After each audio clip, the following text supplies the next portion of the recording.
तो दिल्ली की एक खौफनाक कहानी सुनते हैं। ये कहानी है 3 दोस्तों और उनके एक जानलेवा सफर की। कहानी शुरू होती है मायरा की एक चेतावनी से। एक छलावा ट्रेन है जो आधी रात के बाद लोगों को ले जाती है। तो पूर्णिमा की रात थी। मायरा, विहान और अखिल तीनों को आधी रात से पहले चंडीगढ़ स्टेशन पहुंचना था। भागते भागते स्टेशन पहुंचे, पर बस 1 मिनट से चूक गए। घड़ी में ठीक 12 बज चुके थे। अब मायरा तो डर गई, पर विहान और अखिल उसकी बातों को सिर्फ कहानियां समझकर हंसने लगे। वो स्टेशन के अंदर गए और देखा कि प्लेटफॉर्म एकदम सुनसान और खामोश था। अजीब सा माहौल था। तभी वहां एक अजीब भिखारी आया, IIT बाबा। अजीब इसलिए क्योंकि उसके गले में एक आईफोन था। अचानक घने कोहरे को चीरती हुई एक ट्रेन आई।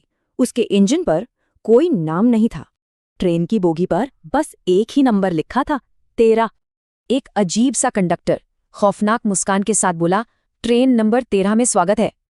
वो IIT बाबा पीछे से चिल्लाया, उतर जाओ, पर तब तक दरवाजे बंद हो गए और ट्रेन चल पड़ी।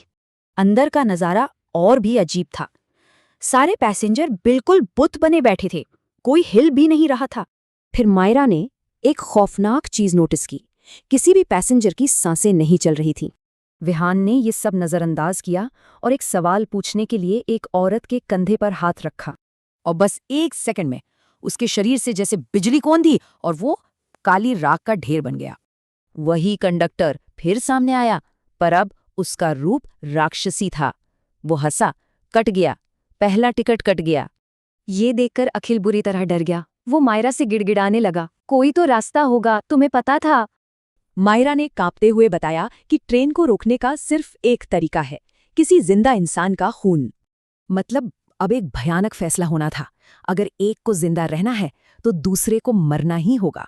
और अखिल ने एक पल भी नहीं सोचा। उसने अपनी जान बचाने के लिए मायरा पर हमला कर दिया।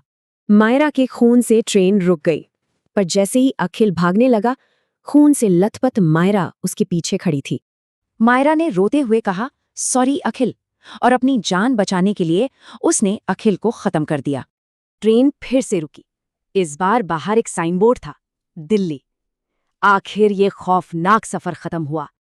पर जैसे ही छलावा ट्रेन आगे बढ़ी, मायरा ने देखा विहान और अखिल दरवाजे पर खड़े उसे अलविदा कह रहे थे। मायरा जिंदा तो बच गई, पर क्या छलावा ट्रेन में सच में उसे जाने दिया, या ये बस एक नई कैद की शुरुआत थी?